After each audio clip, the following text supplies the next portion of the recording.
I believe.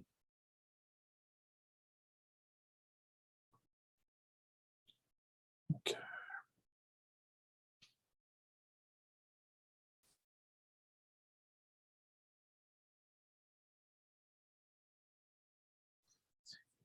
I think the only one we're waiting for is Suzanne. The Colleen, I know, will not be here. She is, traveling with her family in a area where there is not any reliable internet, which sounds like an awful, awful place to be.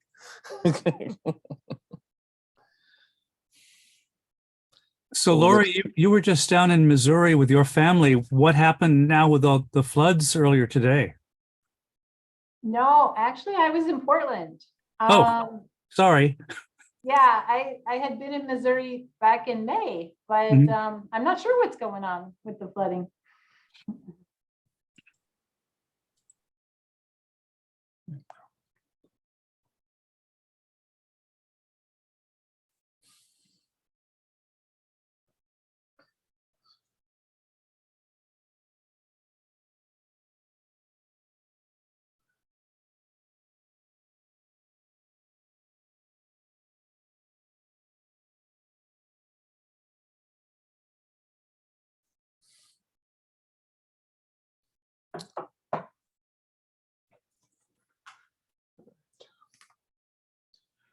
We'll give her another minute or so.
Suzanne says she will be on in a moment. She's having a small technical issue.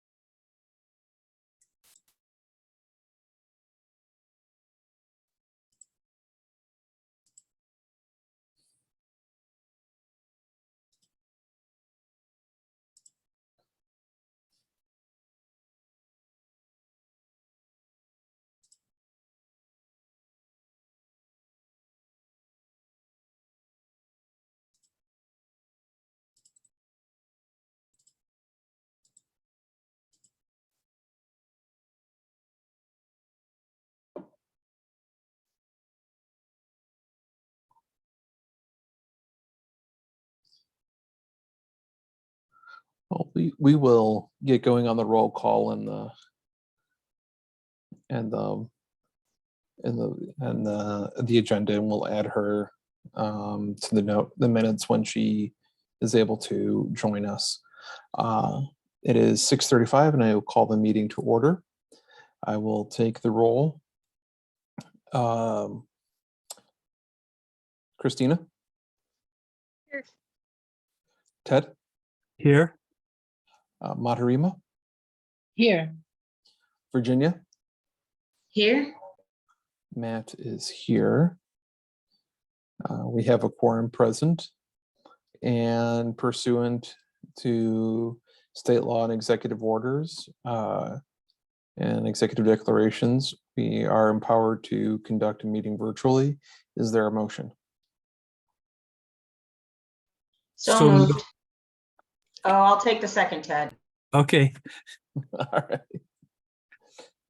Moved and seconded. Now I'll take the roll call vote.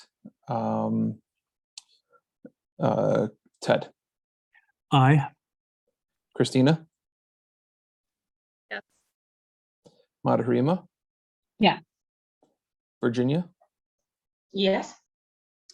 and I am a yes as well. All right. Next item is the approval of the minutes for our virtual regular meeting and our virtual special meeting.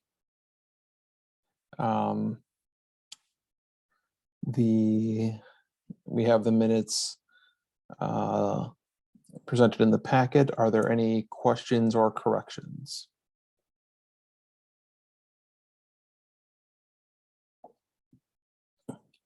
Hearing none, is there a motion to approve? Ted moves. Is there a second?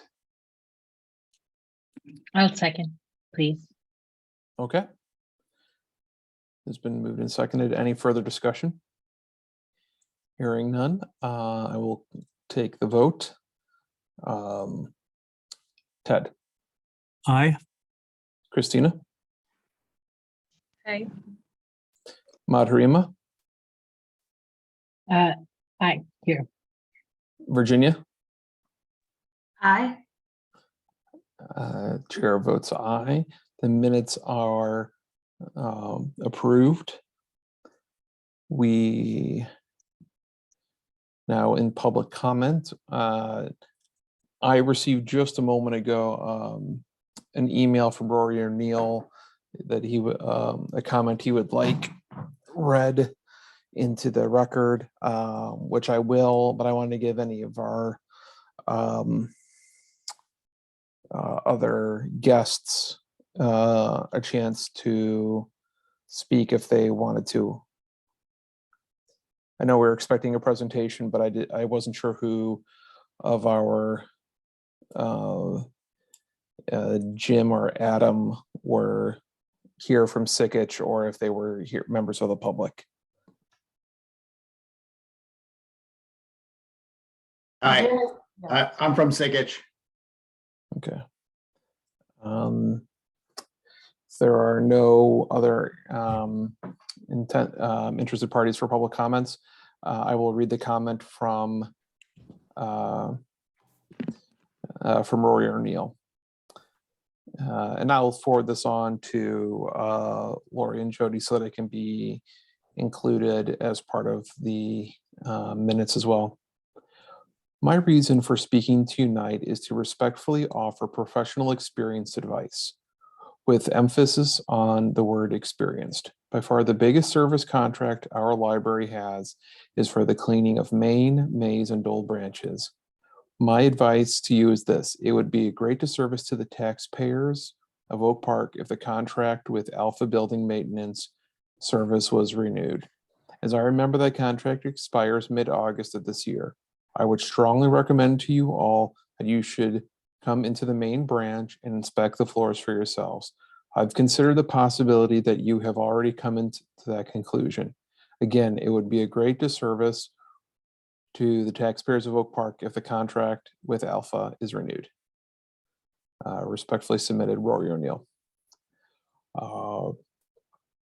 With that, I will turn it over to our guest from Sikich to present the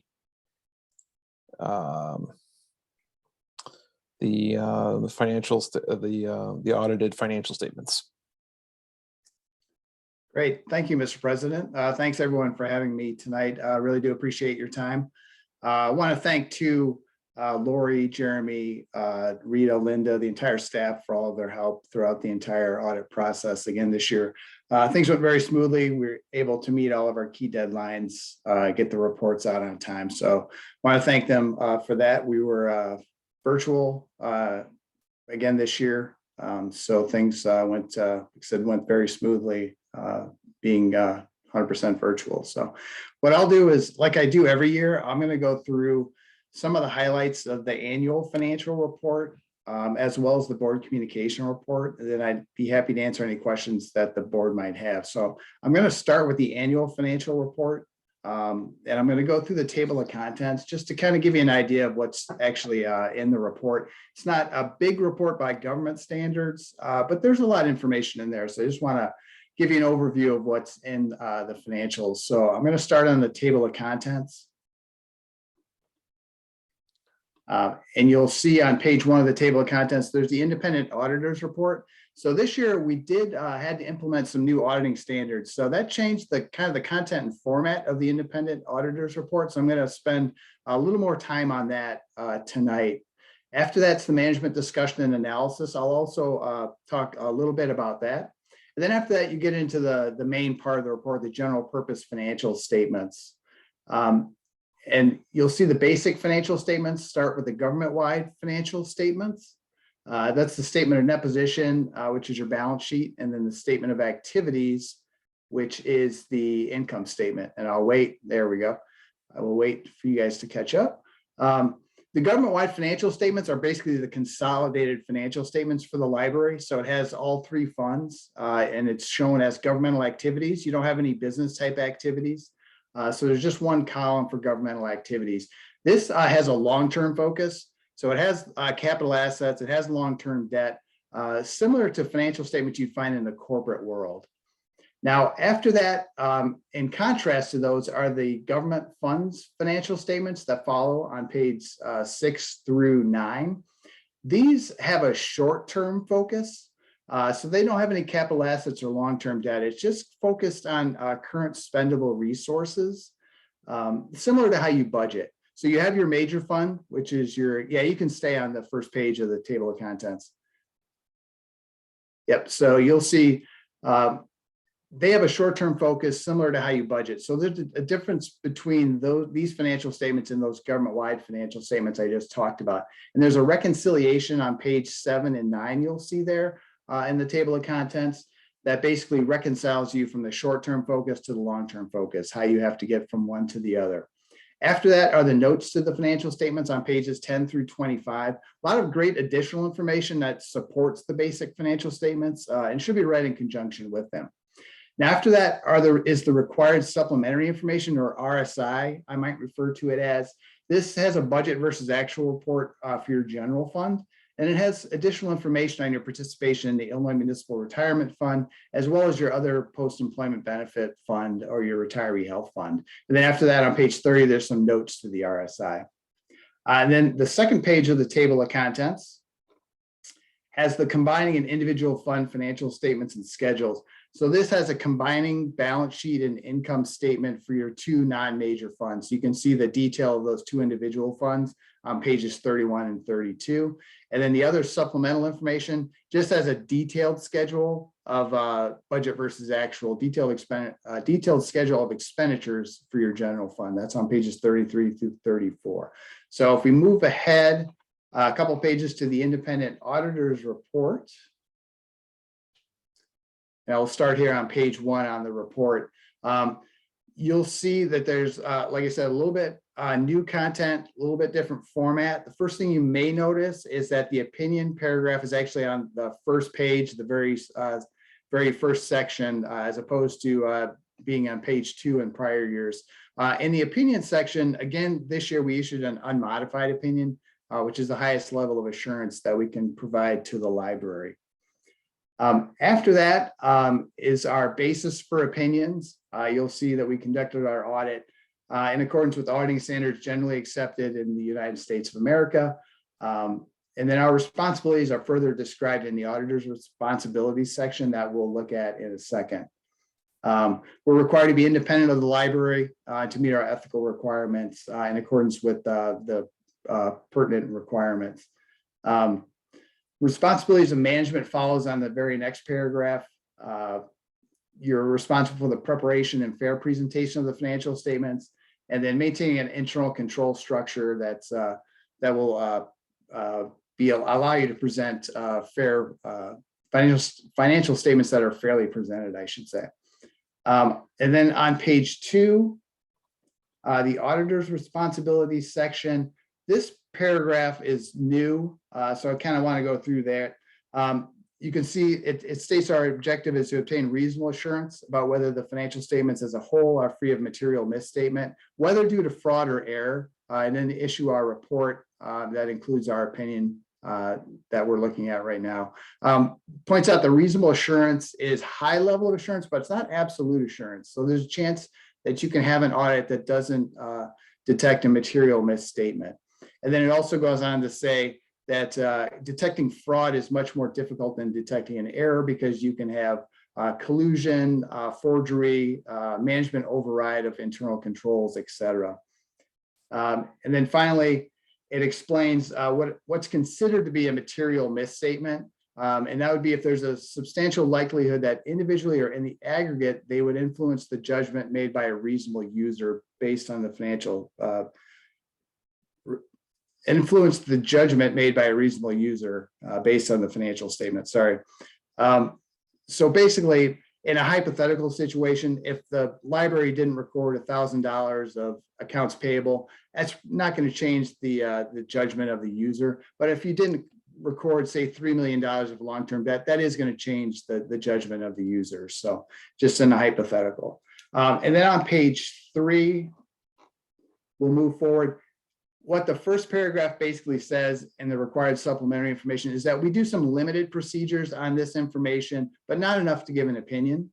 And then on the supplementary section, this is where we talk about the combining an individual fund financial statements. And we basically say we give what we call an in relation to opinion on those financial statements. So they're not materially misstated in relation to the basic financial statements that we're giving an opinion on. So that's, like I said, a little bit different independent auditors report this year. If we move ahead a couple pages to the management discussion and analysis. So this was prepared by Jeremy. I tell you every year, it's a great overview of the library's financial position and changes in financial position. It'll point out or explain any significant changes or trends that may have occurred during the year. Also has some 2-year comparative data that you can't find elsewhere in the report. So if you want to read one thing, in the entire report, read the MD&A because it provides a great overview of the library's finances.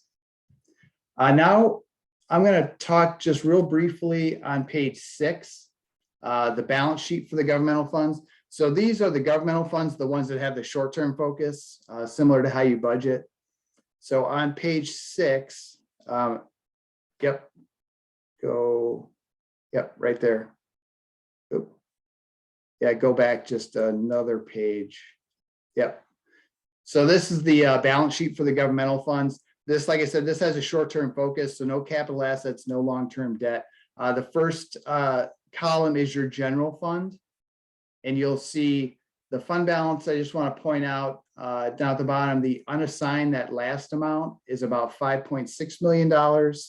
Last year it was about $5.9 million, so a little bit of a decrease. That is about 57% of your current year expenditures, or about a 7-month reserve. So similar to your reserve for the prior year. And then if you go to page 8, this is going to be the statement of revenues, expenditures, and changes in fund balance for governmental funds. Again, the first column is your general fund. And you'll see the net change in fund balance for the year was about $212,000. Last year, you had a loss of about $65,000. After that, on page 26, so if we move forward a little bit, this is where we're in the required supplementary information. So I'll let you catch up there. But on page 26 is basically a budget versus actual report for your general fund. So you can see how you perform versus your original and final budget. That's on page 26. And then on the very next page, I want to talk on page 27 and 28 is the information you have on your participation in the Illinois Municipal Retirement Fund. We include the information here for page 28. It's 2020 info from Illinois Municipal Retirement Fund.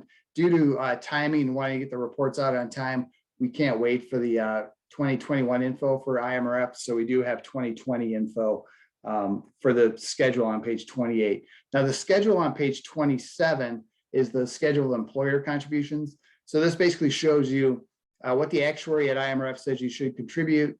You're contributing exactly what you should. So there's no excess deficiency.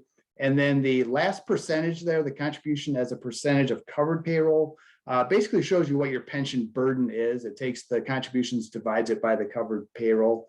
And you'll see that's steadily declined since 2015 from about 15% to now about 8%. So you can see that has steadily decreased. And then on page 28, you'll see the reason why. Because you participate in the villages plan, you're considered a cost sharing plan. So that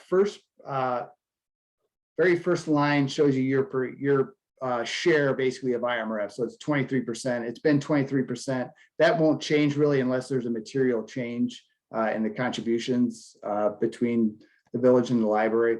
And then that second line shows you your proportionate share of the net pension, either liability or asset if it's negative. So you can see the last couple of years it's been an asset, and this year the asset went up to about $2.7 million. So you can see how well funded it is and why that contribution percentage is going down. And then the very last percentage, that very last line shows you the funded ratio. So you're almost at 110% funded right now through December 31st, 2020. That is all I have on the annual financial report. I do want to talk about the smaller report that we issued, the auditor's communication to the Board of Trustees. I think that's in the packet as well.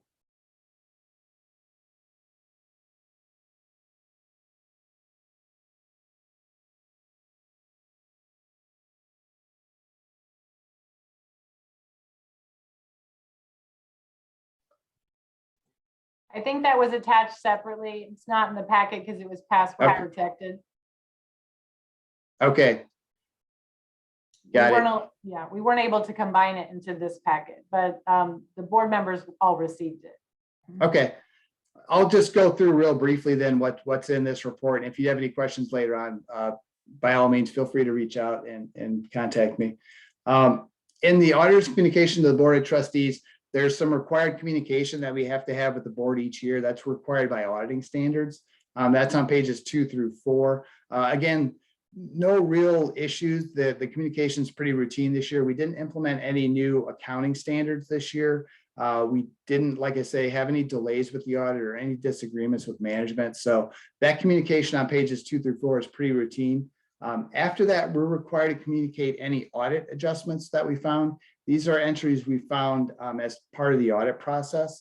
So that's on pages 5 and 6. There were 7 entries. A few of the entries, though, were ones that the library kind of requests our assistance with providing. So a few of those library knew that they needed to be made, but we assist with that, with those adjustments. After that, we normally show what we call past adjusting journal entries. These would be entries that were deemed to be immaterial, but above a certain floor or a certain dollar amount, we have to communicate that to the board. We didn't have any past adjusting journal entries, so whatever needed to be adjusted was adjusted. And then the management letter starts on page 7, and then on page 8, what page 8 says in writing is that we had no material weaknesses. We also had no significant deficiencies, and we didn't have any new deficiencies this year. And then the last thing in the report on page 12 is it shows you the status of the prior year deficiency. We have a segregation of duties comment that we've had every year, just due to the limited size of the library finance staff. So that one is still applicable as of December 31st, 2021. So that's all I have for those 2 reports, but I'd be happy to answer any questions that the board might have.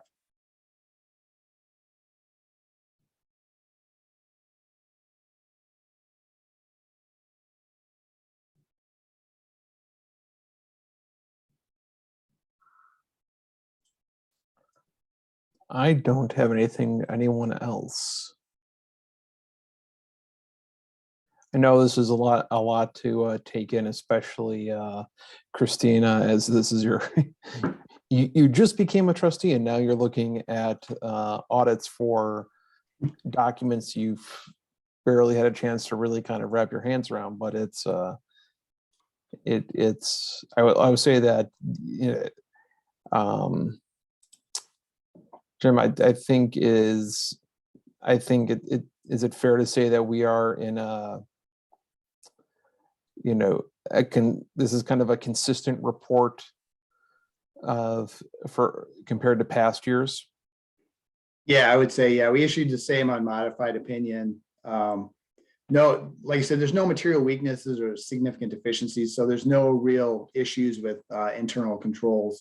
We have the deficiency for segregation of duties, just to know that, you know, the board should be aware that there is limited staff. So to the extent possible, we want to segregate duties as much as possible, the duties of custody, authorization, and recording.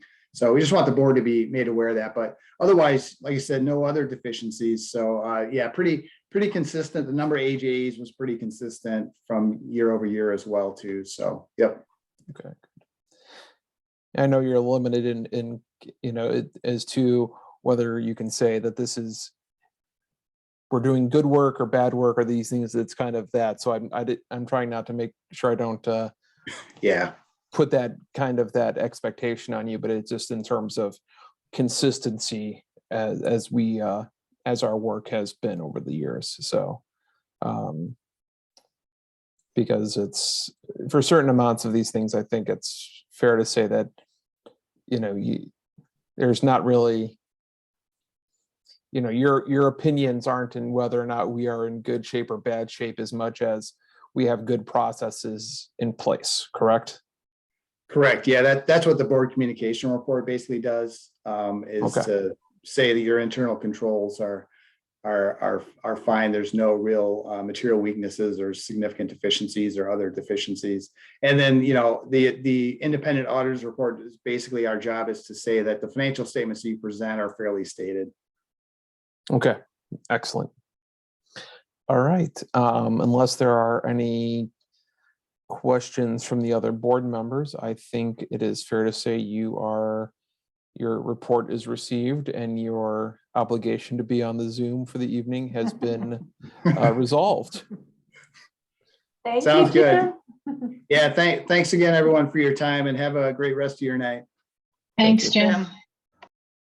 Bye now. Okay. Okay, we will move on then to trustee comments and calendar. Anyone have, can we, the screen share, scroll down to the board calendar, and does anyone have any comments or anything they want to specifically bring up at this time on issues that are not listed in the agenda? Matt, did I miss the,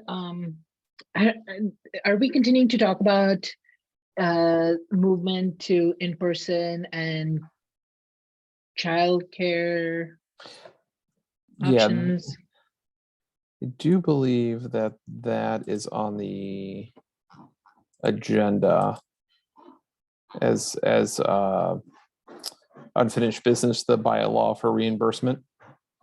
That discussion item for discussion is up on 9B. So that's ongoing.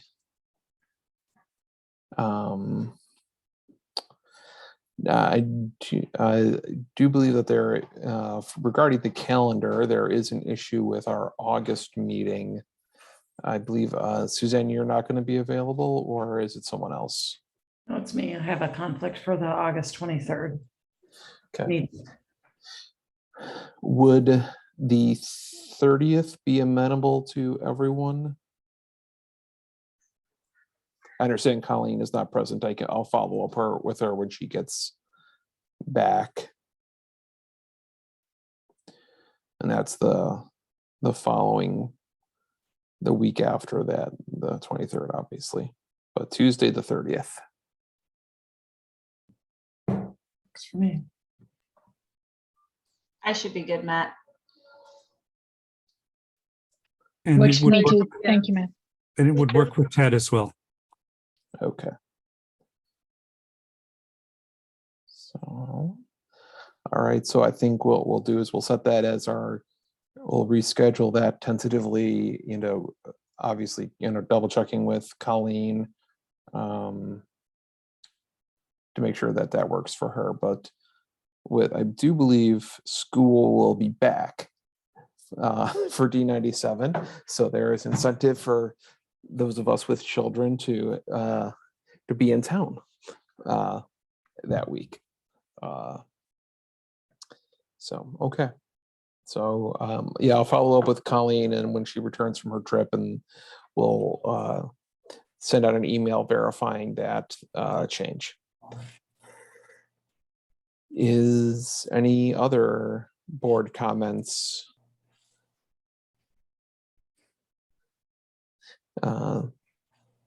Thank you, everyone, for being a part of our special meeting last week and being available for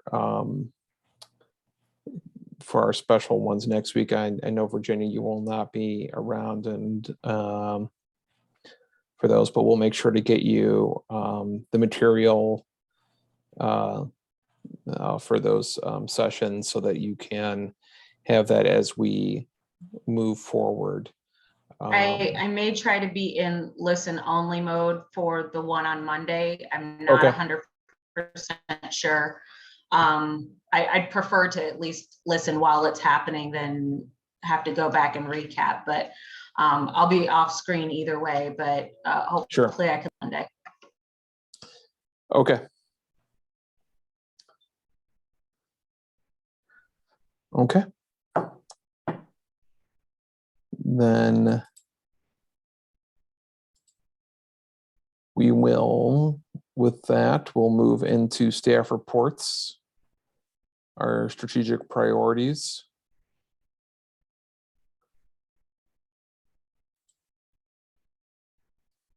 Are there any questions?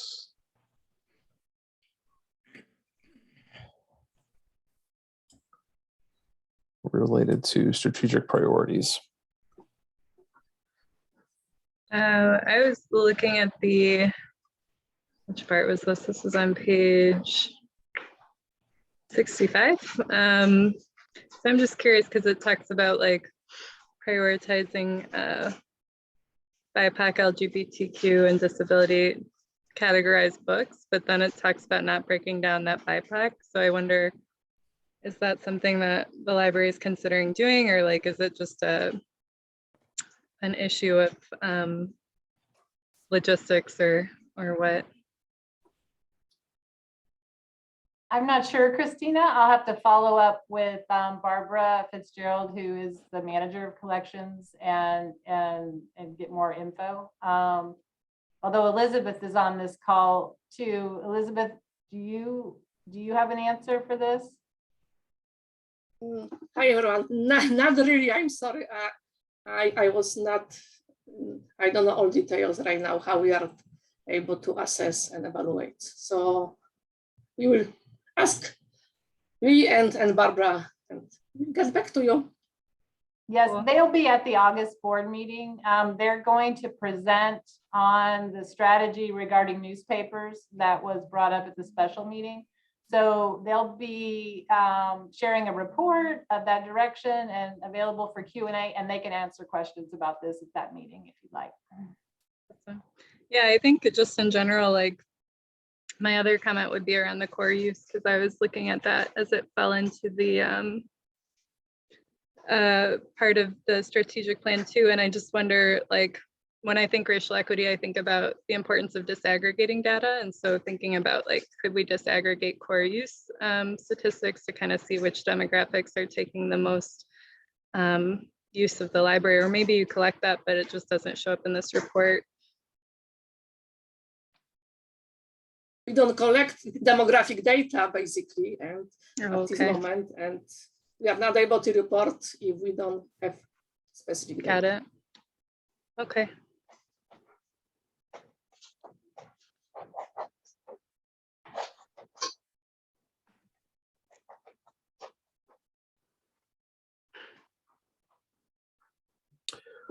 Okay, so if there's no other questions about the strategic priorities, we can go into that that core use statistics. Are there other questions or comments about that? I had a question about new card holders. Do we know why the jump between May and June? Was there something that happened that people made a rush? Could that have been Day in Our Village? Because we meet a lot of people who can just go across Scoville Park and get a new card. Or Okay. would that be the D97? I think it's related to summer reading too. We sign up a lot of new cardholders at the end of the school year. I as just part don't think I can do this.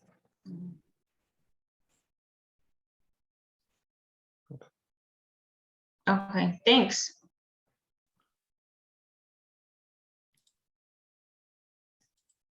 All right. Any other questions? Okay, we'll go into the employment report, the additions and terminations.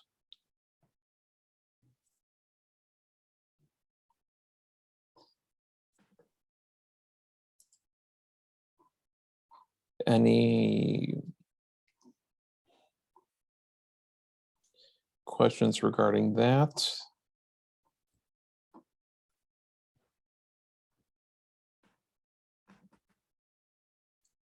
Okay. All right.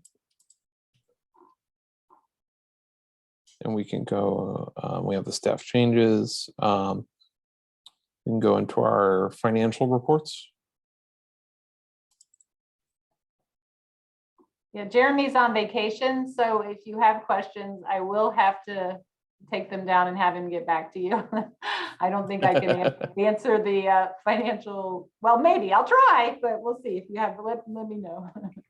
Okay. How dare he go on vacation? Oh my I goodness. know. So, all right. So, I mean, it's our narrative where we see a lot of these pieces come in.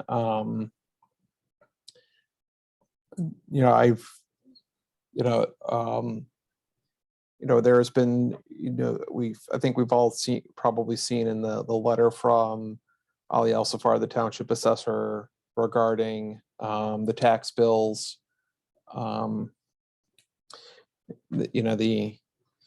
That it has come to fruition what folks have been talking about for some months, that they will be late. But given our policy around our fund balance, I think that we will be in some sure footing going into this and not be in a place of concern as we go into the fall. Assuming the various parties of the county that are not the Cook County Clerk office, who does their job amazingly well, get their act together and get all of this stuff processed and out to us. And we have our different account reports. Any comments anyone has for regarding any of those reconciliation reports? Oh, I just want to thank you, Matt, for the explanation of how we, as the library, will be able to weather a late tax payment to us. Yeah. Thank you. I think a lot of that, there is many years of thought and consideration. Former trustee Jim Edgeberg was a real driver to that, on that, making sure that we had that policy in place with a robust number to weather such a delay, to help us bridge that. So given that, we have our now we have our disbursements resolution, which I believe begins right there on page 86. This will need a motion to approve. So moved, Ted. Is there a second?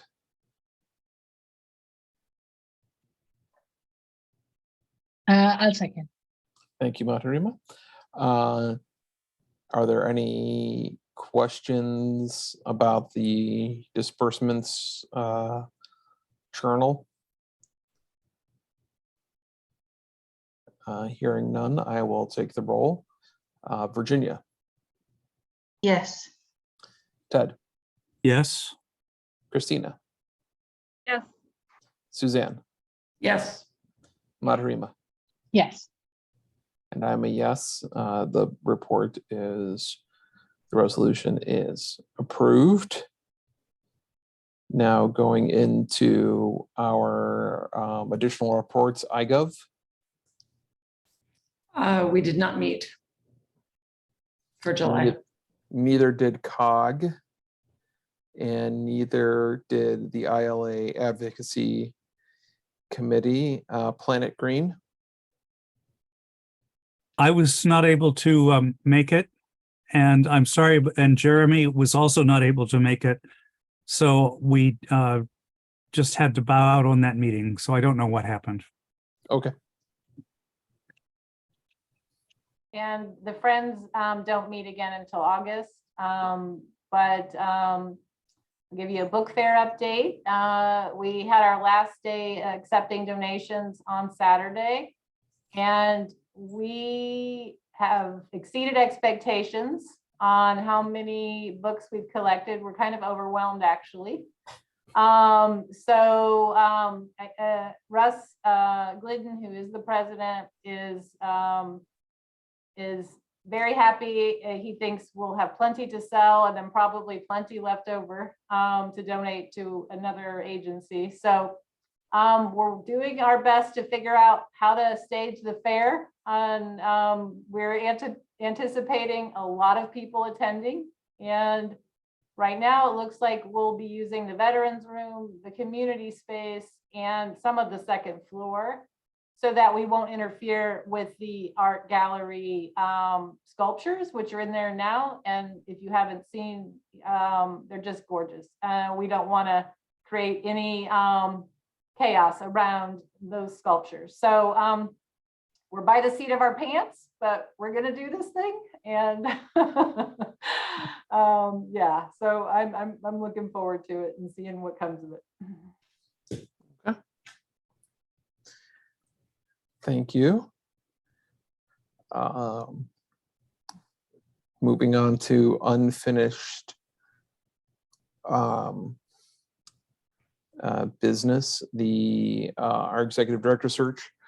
We have completed one interview with one of the candidates last week. We have two more next week, and let me see here.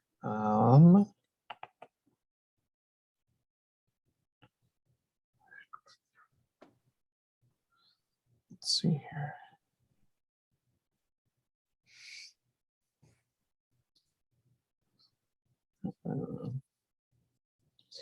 So I sent out a poll for to meet to discuss our review our ratings and our thoughts on the three candidates, to see which ones we would like to invite to in-person sessions with the board and staff and members of the community. And right now, let's see. There are 6 of us who are available on August 8th. I'm assuming that Colleen has not interacted because she has not had a chance to see this in her email. So she hasn't responded to any of it. So I think we will tentatively set a meeting for August 8th at 6:30 to convene and discuss. I believe she was going to be back in time for that, so that we can discuss the candidates for that, which will be a Monday night.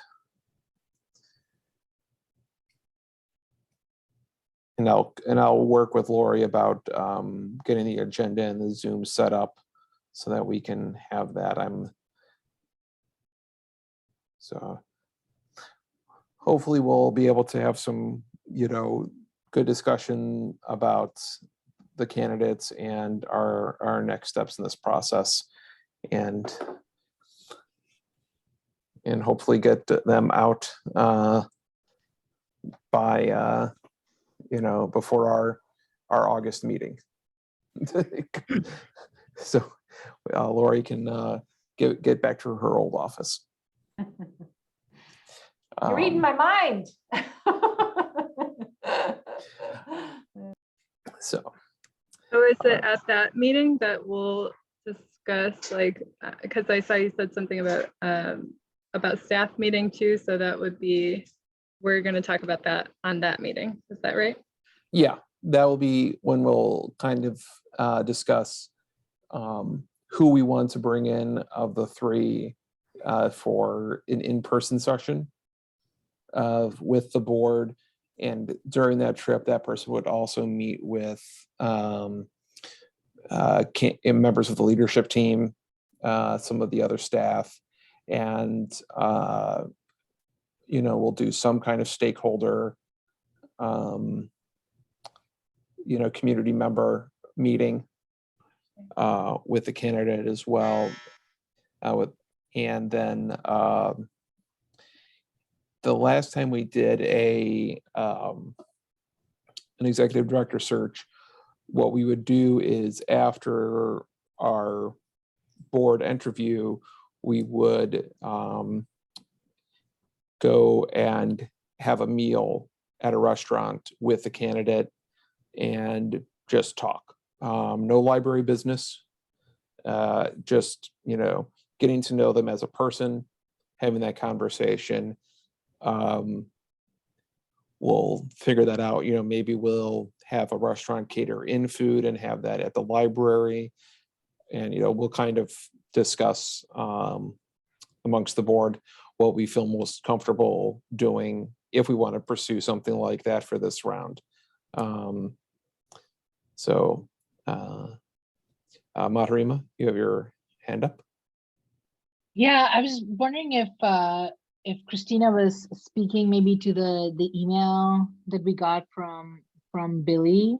We had asked him at some point or speaking to some of the same issues, like, I think I had specifically asked for him to let us know how the board can help with some of the just very few of the comments that we'd seen come up from the library staff about confidence in leadership, and the suggestion that Billy had made was that we be clear about this process. There's understandably a lot of anxiety about hiring the new executive director and where we are, and of course including the staff in that process as much as possible.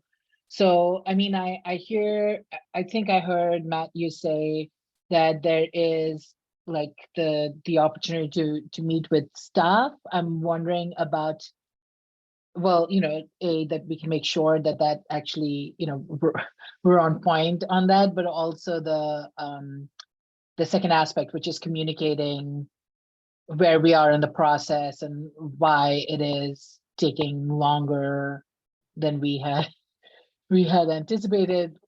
I don't know. So there seem to be two pieces. One is communication and one is staff input on the actual candidate. And I was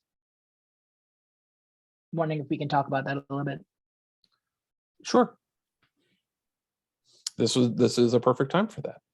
Or did you want to do that on the 8th? No, I feel like that's what I just did, was that my role was just to like introduce the topic and then let everyone else solve the problem. So like that's, so I think I'm done. So somebody else. A typical solve academic. it. Typical academic. Yes, thank you for noticing. Present this good theory, and then Yeah. I'm just posing the questions, Matt. I'm just here to pose the questions. yes. Well, Matt, I also was very happy to hear that there will be staff input at some point in the selection process. And I think that Matarima has basically said, we've heard from staff that they really want to be a part of the process. So we do need to think about that. Yes. And, a lot of that will be coordinated once we have, the board has, identified who we want to bring in for that piece. Because, this round is our, has been with just the board. So we will make that initial determination, and then we'll work with the staff, the RGW and the staff, and Lori and Billy will coordinate those times once we, reach out to those candidates to find a window for them to come in, probably 2 days, unless we really want to crunch them into one full day of staff and community during the day, and then a session with us and whatever kind of social time afterwards. If we want to do that kind of social interaction piece at the end of the evening, that feels like a long day for anyone. So perhaps we can discuss that on the 8th of what that would look like. Could be that person come in on the morning. And of course, it depends on that person's ability to travel. If, we have one candidate in the, from the Chicago area and 2 from the East Coast, it will depend on what their availability is, but we will work around it as best we are able to what their availability is. I feel I want to, be flexible within reason as we move forward. Matt, what has it looked like before for the staff and community engagement? Just, for those of us who haven't been through that process, if we have an idea of kind of what that's looked like before, then we may, that might help us in kind of assessing how to do it. And if there were any lessons learned. I'll let Lori speak to the staff part, because I wasn't in that. I was just. Yeah, sure. So it took the form of a presentation of about 20 minutes. And then about 40 minutes for Q&A from the staff. So it was in person in the veterans room, and everyone was invited. I think it could work that way again very well. And then also community members could be included in that too, if we wanted to have staff and community in the same space, or you could separate it, but it makes sense to me to combine. We also had a way to give feedback after, we were giving our input. We ranked the candidates and shared comments related. Leadership team did. I'm trying to remember, Matt, when David was part that last search process, were all staff given an opportunity to share comments, or did they have to share it with leadership team? I couldn't remember how that went. I just remember that I filled out comments and was able to give my thoughts, and I was a manager at the time. So I think it flowed up through. I don't think I can't remember if we got like an unabridged version or if it was a summary of the feedback. Alice Calabrese was doing a lot of that. So I think my memory is that she received it and processed it and presented it to the board.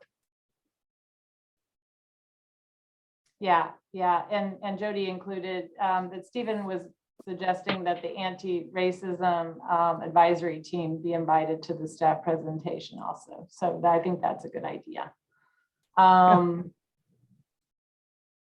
And, you know, I had mentioned to Matt, I think we need to see two people, even if you have a clear front runner. I think it's important that staff are able to see at least two candidates.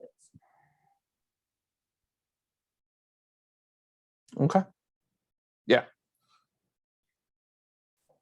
And how many people, like what percentage of staff participated and what percentage of, you know, how many people from the public participated before? Just kind of. I think, yeah. I was going to say, as you know, as from the public, that was, if I remember, I don't remember seeing that feedback. I'd have to check. I'd have to go back through my emails. I probably still have something about their itinerary. And there, I remember, I just specifically remember the staff feedback. If there were members of the public, you know, key stakeholder, you know, key people that we associate with the library, you know, members of the Friends at the presentations, I would imagine that feedback came up through that feedback that Alice put together for us. And I'm just trying to think of what else. But it was the veterans room was fairly full.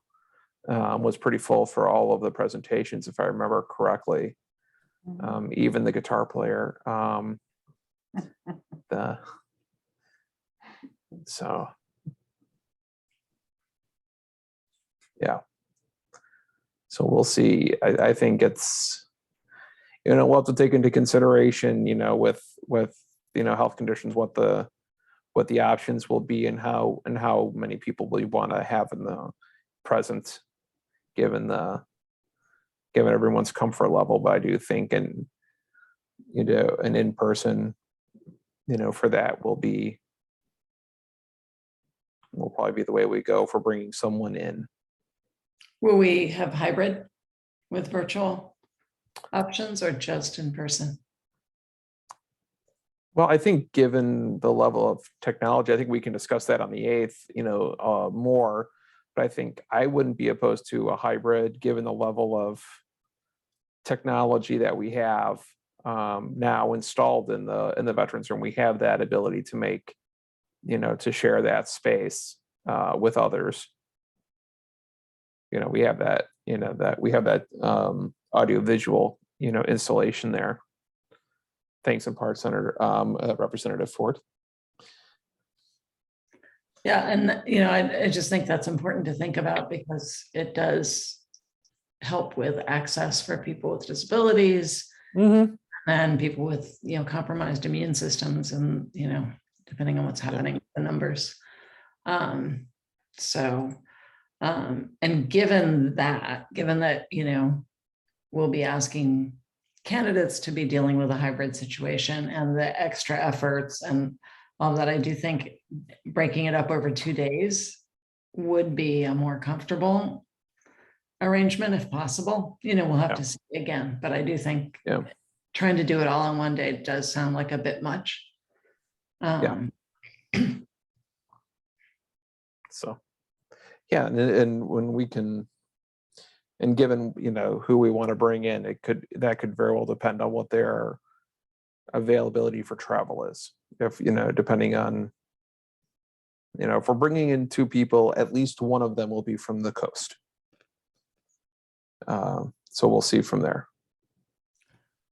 And one other thought I had is that recently there was a request to have board meetings kind of more present on the homepage of the website, and that's been kind of increased. So it seems like there might be an increased interest in participating.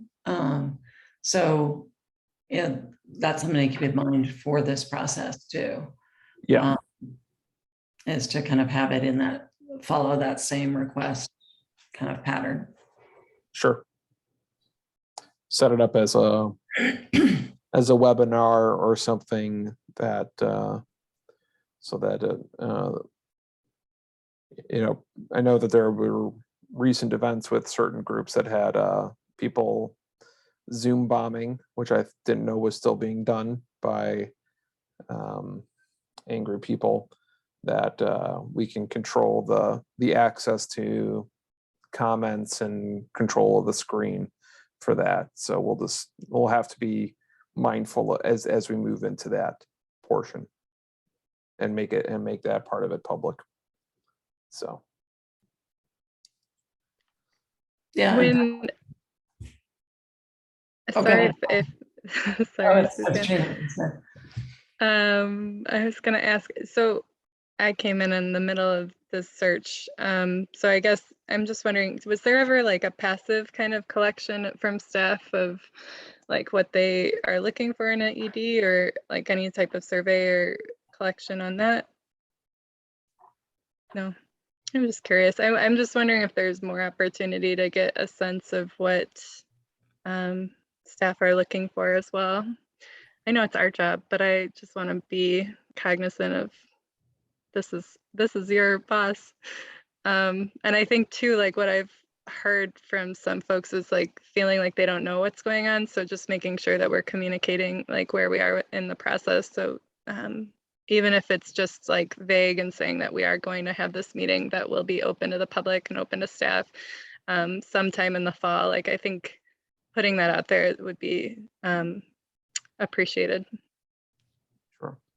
Yeah, Lori, we'll get an update of language to include in the weekly staff email. So I know we've a couple months ago when we had I joined the one staff Zoom or Teams meeting to kind of in person give an update on some of the stuff as we were re-beginning with our GW to kind of answer some questions from staff. So I think now that we have actually taken more concrete steps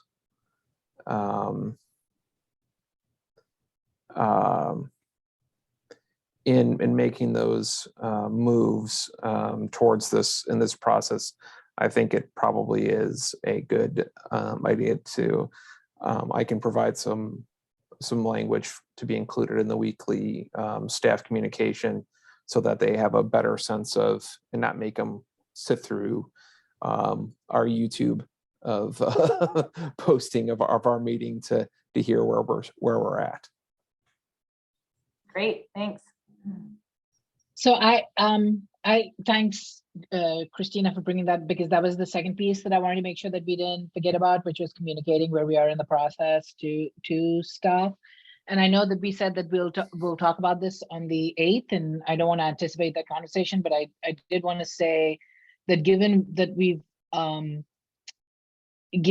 met with one candidate so far, like in theory, we could like all three candidates well enough to ask them to, come see us. And if I understand Lori's point about like staff would like to see at least two, so that then maybe we consider why not all three, so that we have our conversation that we do. Of course, it's more expensive, so there's a very good reason why we do two rather than three, because it's less money. But short of that, maybe we can have a discussion about really the benefits of staff getting to see presentation from the three people that the board is getting to talk to.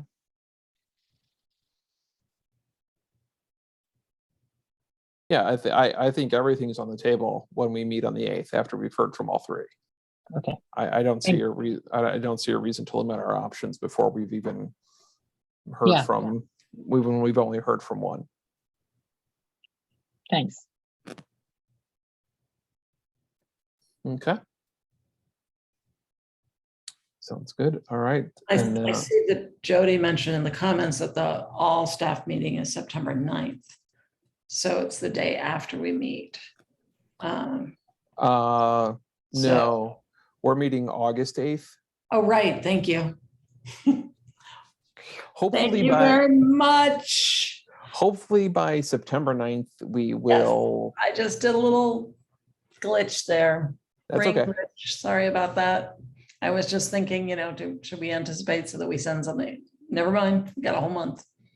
Yep. All good. So hopefully by then we'll be, who knows, we may even, have had it in person with at least one person by September 9th. Lori's like, yes, please. She's so okay. The next item, the bylaw reimbursement for childcare. Christina helped me find some documentation, some other information for that I forgot to send around to everyone. I think that given that I haven't really had a chance to, I personally have not had a chance to dig into that, and with everything else we're going on, and it looks like we're going to be extending the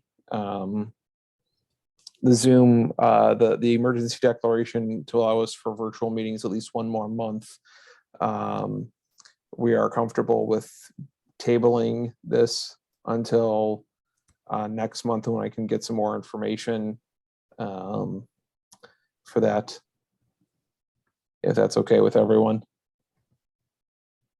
Okay, Virginia's given a thumbs up there. So we'll table this discussion and to our August meeting. So then on to new business, Executive Director evaluation tools.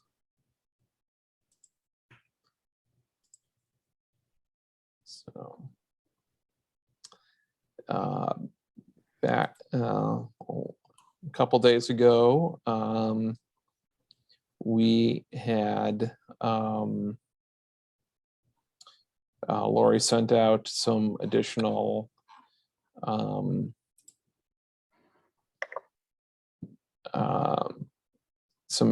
a variety of tools that we can consider as we move forward. Some kind of a revision of our current tool, given updated with kind of our current our new job description, and then some items from some tools from other libraries. So did anyone have a chance to look those over and have any feedback? Yes, Matt, I have a couple of questions. I did look over the material, and I'm assuming that this is not at all for us to look at these things as we're interviewing our current pool of candidates for the executive director. So this is not going to change the rubric at all, but this is to think about a new job description for the person that we are considering hiring. No, this would be the new tool for how we do the annual performance evaluation, which is usually done in the first couple months of the calendar year. So this is not about the hiring. We've already established a job description for the posting. So this would be what we use for the annual review. So this might be something that we would, if we were to pass a different review, is this something that we would give to the potential executive director to say, this is how you're going to be assessed? No, I think that, this is just a discussion item for tonight. So we're not approving anything tonight for this. This is just kind of a, is there a particular style of document provided that people seem to like a little bit more? Is there a format folks liked? This is all something that we're gonna, obviously, when we bring on a new director, we don't want them, studying to the test, as it Right. were. But they should be aware of what I would like to,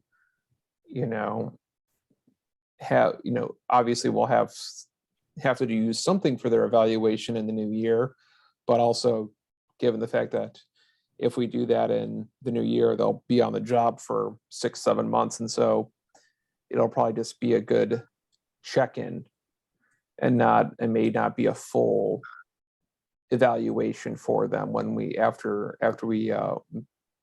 meet in January, February. It'll probably be more of an initial check-in as to how they've settled in their first part of the year. So did anyone have any feedback on the documents that Billy was able to put together that Lori sent us? I kind of liked the ELA area public library evaluation. It looked like each classification still had a lot of detail as far as, what do we expect for, that specific. And I understand, we're going to be changing the details of it, but it allowed for still some description of what the larger classifications or larger questions are, but it also seemed like less of a headache. Some of these just looked like just a lot. Like it was a little bit of an overload to look at them, but this seemed like it gave a nice, 1 through 5 on the basics, and then left the section 2 to talk about strengths, weaknesses, areas of improvement, accomplishments, and an outlook for the next year. Again, I know like we're gonna change some of it, but I thought that was a good layout that was easy to wrap my brain around. The one that has, are you talking about the one that has the poor to excellent 1 through 5 kind of rating? Yeah. Yeah, and then it has like what does that say, D/K? at the Don't end? know. Yeah, I'm assuming the DK means don't know. Yeah, it is 5 pages with 3 pages of the rating 1 through 5 and 2 pages of open-ended things, which it felt, yeah, I agree. That felt very manageable to me in terms of what that one for the Bloomington, that was the 7 pages of tables and grids, felt very a lot. yeah. And frankly, a step backwards. That was the one I liked too, Virginia. The other one that I thought was kind of similar was just the 6 Mile, because it felt also kind of succinct and just a 1 to 5 rating. Yeah. So, well, and again, I think if those are the kind of the ones we can kind of, if other folks are kind of like those as well, maybe we can kind of drill down and focus on those two and kind of refining their criteria to more of our needs and see how we like them. I'll be a voice of Contention. dissent here, but that's just a totally personal thing on my part. The one that, when the form that was kind of a draft form, I guess, for the Oak Park Public Library one. Yeah. The fact that there aren't numbers appealed to me, but that's just me. Those number thing, when there's a number, I have a, they don't work as well for me than ones that have words. But so I liked the mock-up that was done. Okay. Oak Park. It's I had the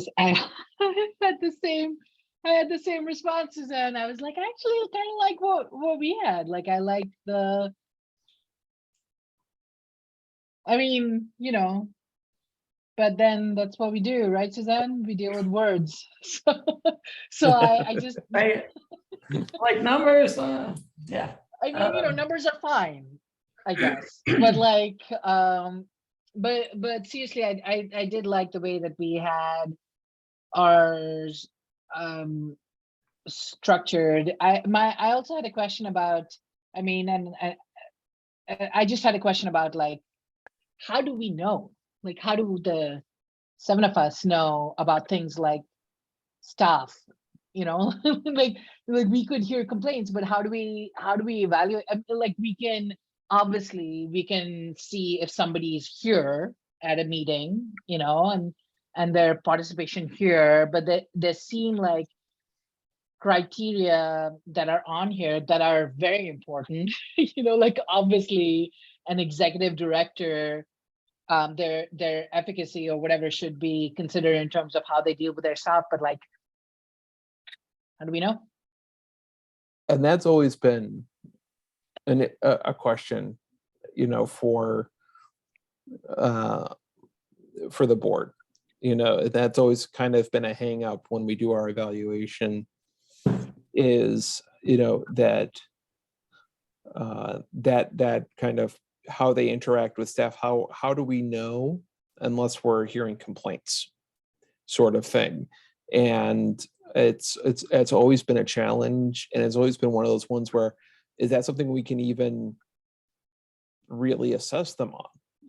It's when your first instinct for everyone is pretty much always saying, haven't had the chance to observe. And I think that was the old in our old evaluation document was, I haven't had the chance to observe this particular area. And it always felt like that was for how they manage the staff, is that it's are we hearing complaints? Are we getting a lot of turnover?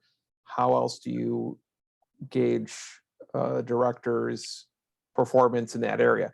So do we want to drop that because it's not practical? Sure, we can do that. Well, I mean, my impulse would be to go in the more opposite direction, which is the more sort of efforted, fraught way would be to try and find a way to solicit, like, I don't know. And I obviously don't have any real answers, but like, to try and solicit some kind of feedback to get that kind of sense to like, because what we're talking about, if we're really interested in being an anti-racist institution, which I actually think this library is, then what we're talking about is like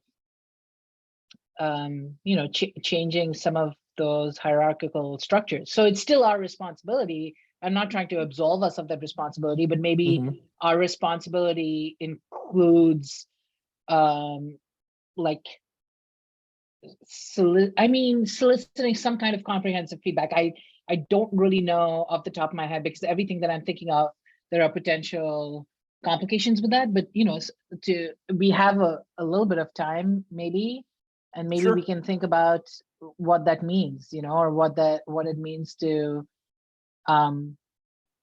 because as a value, I think it's naming something important. Like, I think obviously the quality of leadership is crucial, but I think how to get a sense of that, and hopefully that instills some changes if necessary, in terms of accountability and who feels accountable to whom, and not just sort of a unidirectional structure for that accountability. So I don't know how we think about this.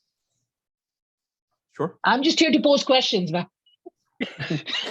That's gonna be my motto from Are we doing the law school thing of you just asking questions? And yeah, I'm just asking. Just asking. Virginia raised her hand.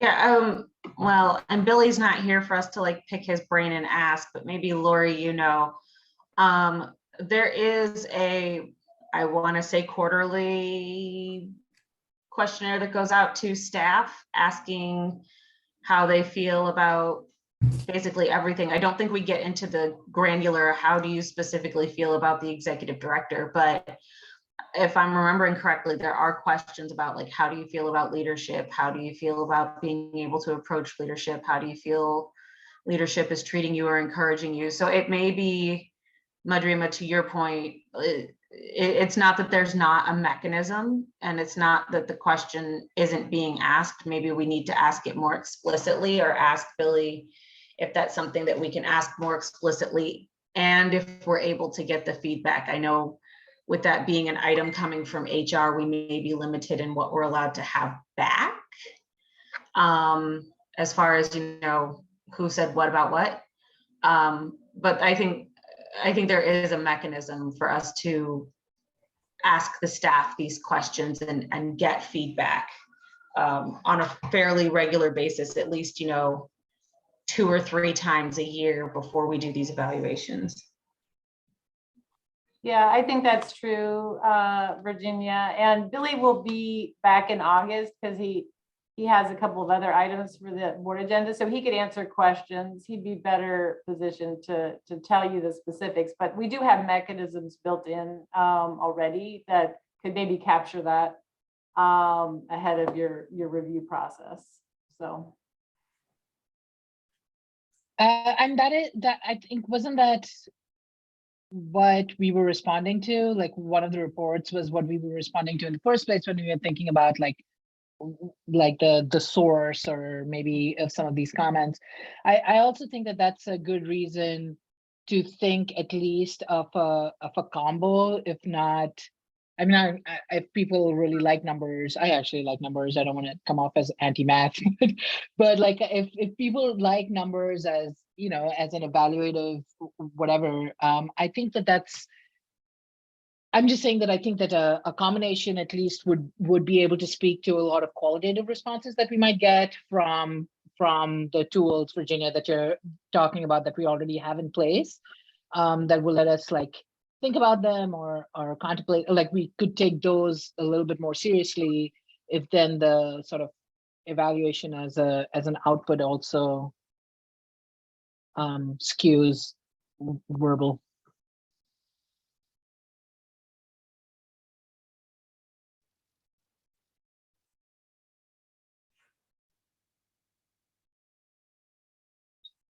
Are you talking about just using words instead of the 1 through 5? Not just, but maybe, I mean, you know, because honestly, my brain just says 1 through 5 equals those things. Like I could care less. We could put something at the top that says like 1 through 5 equals these 5 things. Yeah. It matters not to me. I think having numbers is easier for like a year-over-year evaluation. Like, what were the numbers last year? What was the total, you know, comparatively? But, you know, having a hard number to compare, but. Yeah, no, you're of course you're right, Virginia, and I agree. I'm thinking about this faculty survey that we do at my college every year, and we have the year-over-year analysis, and that's really like rhetorically incredibly useful and persuasive to be able to say that, you know, here's like a declining faith in whatever, or an increasing confidence in something else, and those are really important. But there's also an incredible amount of nuance and complexity that's captured in the comments in the survey, which don't necessarily, and they don't get looked at as much, you know. So like, and there's just, that's why I guess I'm saying that some sort of combination where I'm not, you know, like sometimes the majoritarian number is not the most indicative, you know, like, or that's my opinion anyway, you know, like, Okay. like 95% of a staff might complain about like the air conditioning in their office, you know, but that might not be as important as like 10% of a staff complaining about the treatment that they get, you know, from at a certain level. Like, so it's, I think just to complicate that picture, I think a combination might be better. Okay, I see what you're saying. Yeah, I think one of the main things that we need to do is find whatever the mechanism is that exists, you know, that we can tap into, and then supplement if we need to, so that, you know, one of the things is that the library, you know, values every voice, right? Or whatever, I don't remember the exact tagline, but, you know, that we turn that internally for staff as well, and that we take our role, you know, in assessing leadership, that we are doing the responsible thing for staff. Like, it's our role, and we have to find whatever ways to make sure that that there's a way for the quiet voices with important concerns to find an avenue to get to us, if that makes sense. You know,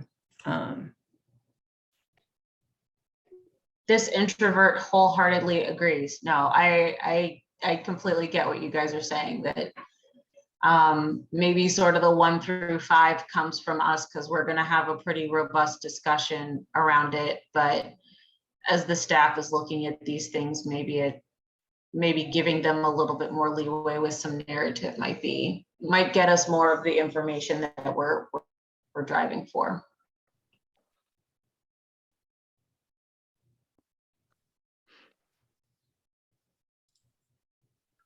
This was an excellent discussion. So, all right. So I think, you know, I'm really happy with where we're starting on this, and you know, obviously I was, you know, we weren't gonna find something tonight, and we didn't implode either on it tonight. So we will continue this as we move forward, and yay, hooray. And I really do appreciate that, you know, we're all, you know, taking, you know, serious what the short and the long-term implications for this will be. So we will continue to have this discussion next month, and we'll I encourage everyone to, you know, look at those, you know, those things, kind of make notes, you know, and come ready for wordsmithing activities. I'm sure we all love those. On our next round, to kind of bring together ideas as we continue to work.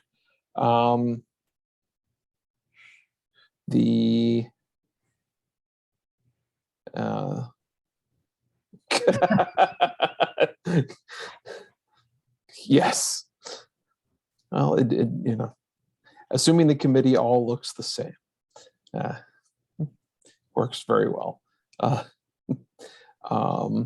Next item, the selection of a new board secretary. Is there anyone here who would be interested in serving as our board secretary, which we do have the staff takes the minutes of our meetings and prepares that. So the role of the secretary would be to conduct roll call votes. And should we meet in person, would also, and if we have a closed session in person, they would be responsible for recording the time of the beginning and the ending of that closed session, and also taking the record of the roll call vote that would be to leave closed session, which is the only vote we're allowed to take in closed session, is to leave closed session. Madhurima, you've raised your hand. Yeah, I was gonna volunteer Colleen. I'm kidding. I'm kidding. That would just be me. No, I you cut out there. I just heard you say I volunteer. I'm actually Okay. volunteering. Okay, thank you. Unless anyone else would like to dive in and fight you for it. Is there a motion to nominate Matarima as our board secretary? So moved. Is there a second? Second. All right. I will take the roll call of this. Or discussion? Oh, yes. Is there a discussion? Ted, you're muted. Unmute. This would mean then that you would be president, Matarima would be secretary, and I would continue to be vice president. I think, Yes. and those are the three officers. Yes. Okay, thank you. No, I'm technically an treasurer. officer. Yeah, Virginia's an officer. Oh, that's right. Virginia, I believe, is the finance. Only by technicality, though. Don't hold me to anything. Thank you. I thought that there were four. So, all right.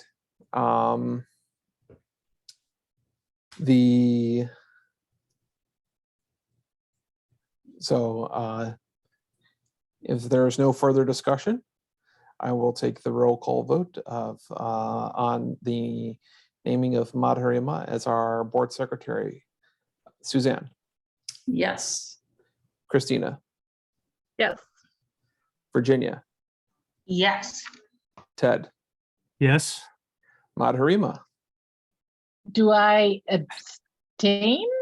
No, you can vote for yourself. You are allowed. Okay, yes. And Yes. Matt is a yes. Matarima, you are now board secretary. Thank you. So, and now our next item is the selection of a Friends of an Oak Park Library liaison.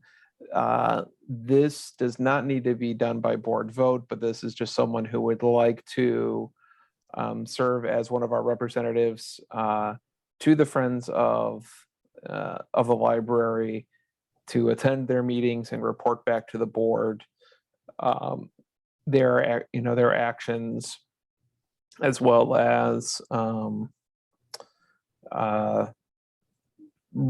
communicate anything from the board to the Friends. Is there anyone who would like to take on that role? Matt, I had a question. Sure. Not to play the part of Matarima here, but I have a question. You mentioned one of the people. Does this mean that this could be a challenge taken on by more than one person? It is usually just, I believe it's just been one person, because I think they are Okay. they become like an ex facto member of the Friends board, but I don't see a reason why it could not be a shared responsibility if more than one person would be interested in representing us with the Friends. And where did we land on volunteering Colleen for this? Well, it depends on how quickly she answers my emails. But she is, I believe she is on iGov. I know, I'm not gonna make her suffer too much No, extra. don't take her away, please.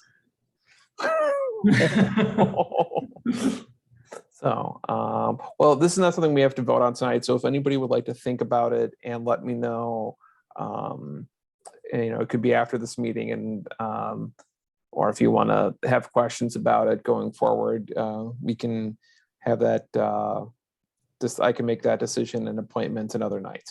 Did you explain like what the commitment is in terms of the amount of time, how often they meet, how long the meetings are, et cetera? I do. You know what? I don't have that information about the frequency of the Friends meetings and how long their meetings run. Lori does.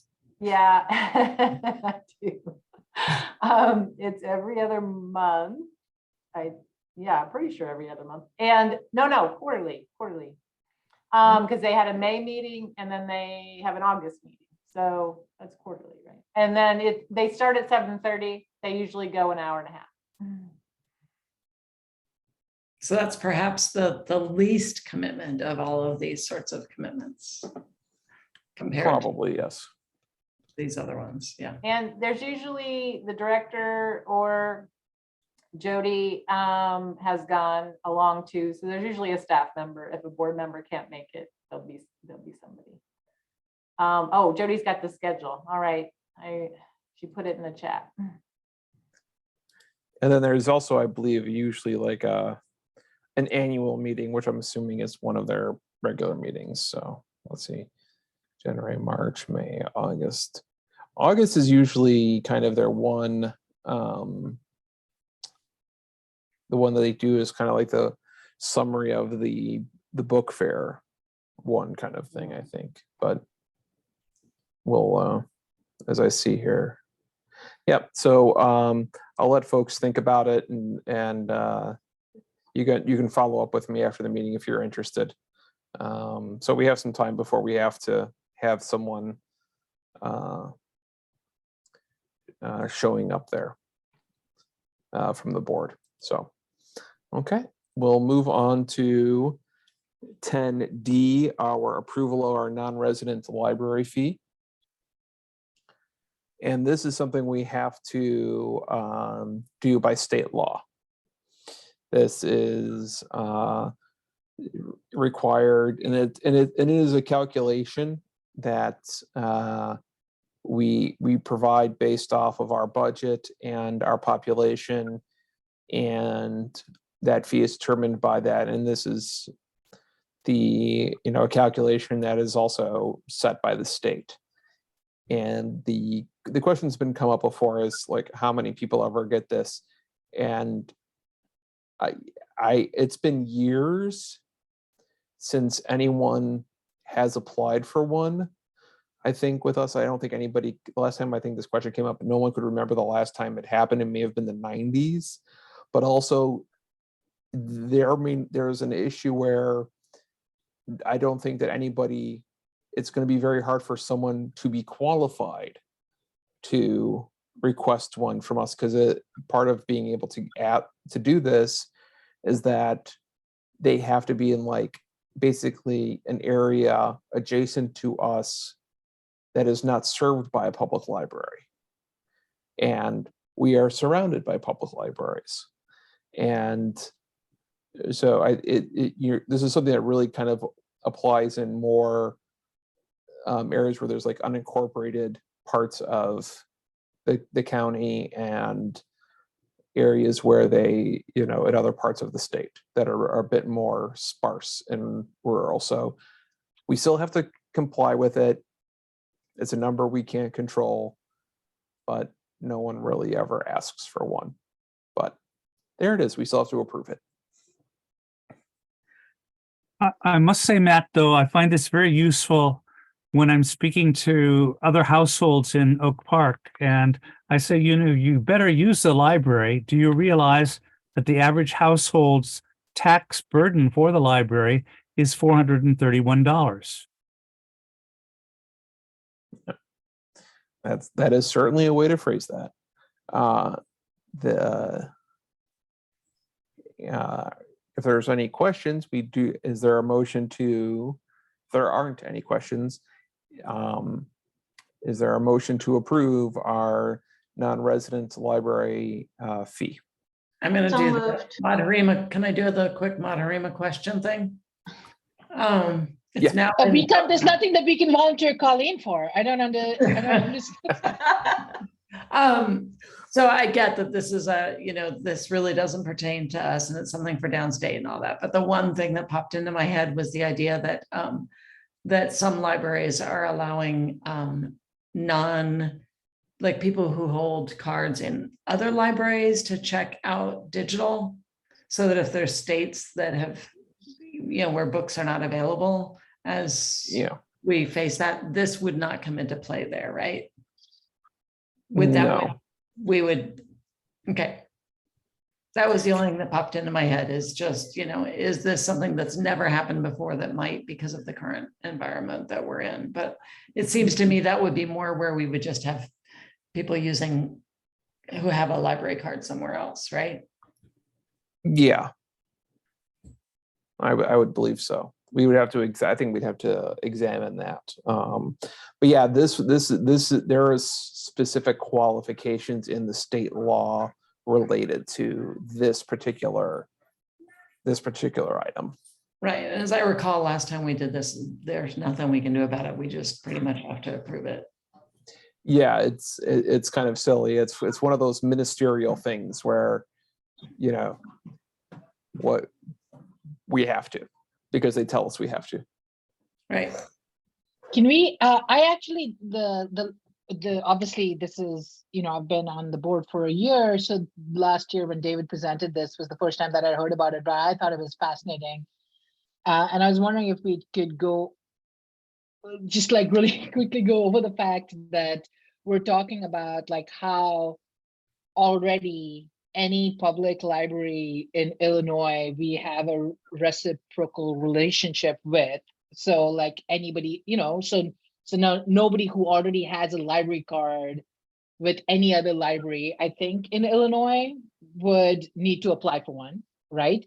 That it would have to be a place that was unincorporated or didn't pay taxes, like you said, that went towards a library.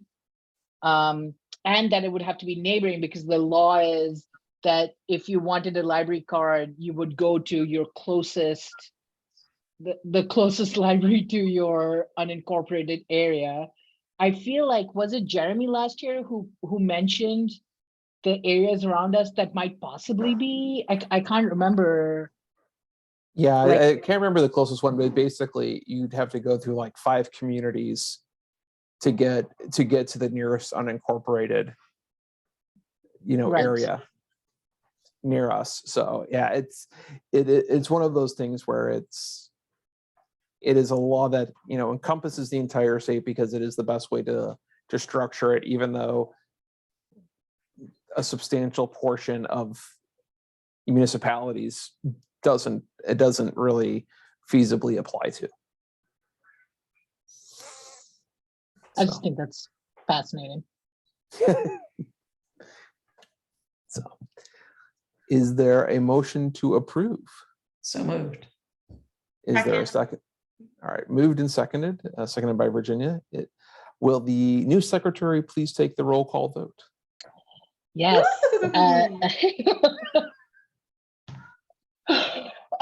Ted, Yes. Christina, Yes. Virginia, Yes. Suzanne, Yes.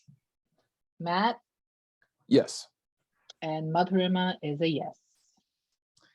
Thank you, everyone. That is approved. And with that, I do believe that concludes our agenda. And with that conclusion, I declare us adjourned.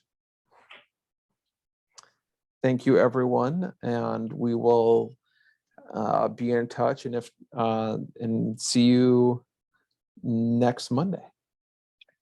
Thank you. See you. Bye. Bye. Thanks. Bye.